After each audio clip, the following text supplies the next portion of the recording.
24 farts. Mr. Vaughn's class was in the library. We were supposed to be looking for new books to read, but the BBLL board had other plans. Rebecca, Danny, and I met back in the stacks, as far from the mirror Miss Jones as we could get. The first order of business was to add Trey McBride, our newest member. Trey? Danny asked. Trey was there and he looked embarrassed. He wasn't the one banning books, it was his mom, I said. And you know how you were asking me what to do next? He's got a plan. I moved that we add him to the BBLL board as our challenge response coordinator. That got Rebecca and Danny interested. He was voted in unanimously. So here's what we're going to do, I told them. We're going to ban every book in the library.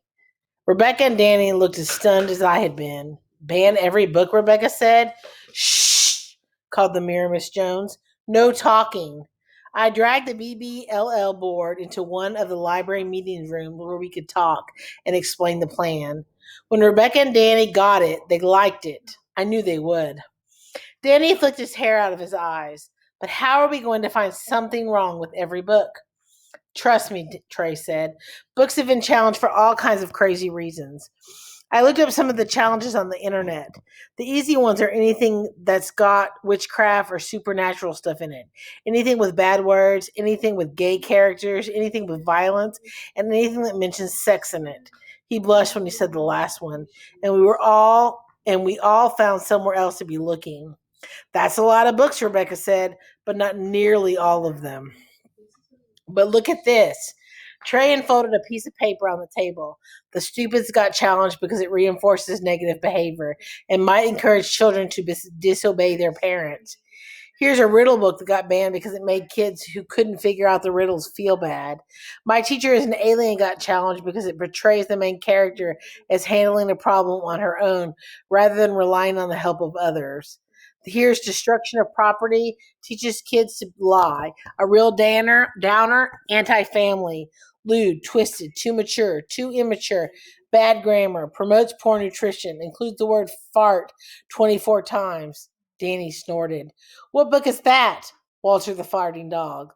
Oh, sure, Danny said, and we all nodded.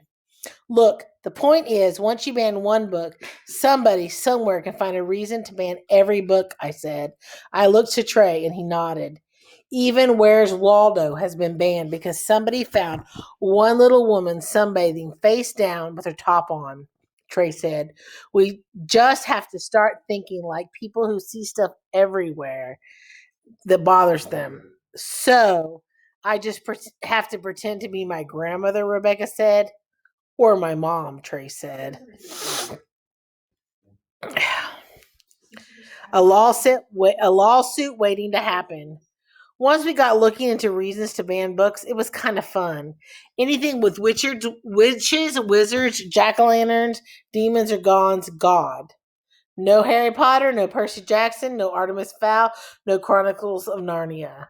Anything about sex of the human body or reproduction, gone. Anything with gay characters in it, gone. This one says, oh Lord in it, Annie said. My mother wouldn't let me say God's name in vain unless I was praying. Ban it, I told him. This book has the word scrotum on the first page, Trey said. I looked at the cover. It was a Newbery winner. Yeah, just about anything with one of these medals on it, you can find some reason to ban it. Fill out a form, I told him. Shh, no talking, Mirror Miss Jones yelled. We worked quietly and quickly all week long. That book about the Civil War, too violent. That book about the Holocaust, too depressing. That book about diseases, too scary. A book about lions, too gory. Every night it should come a stack of requests for reconsideration forms to add to the growing pile in my bedroom. We were going to bring them all to the next school board meeting, really put on a show where all the TV cameras would be there. But we really only had 4 school days left and lots more books to ban. Luckily, we had Rebecca. She was the one who really shone when it came to challenging books. If ever there was a book we just couldn't imagine anyone banning, Rebecca could always come up with a reason. I think it was all the time she spent practicing to be a lawyer.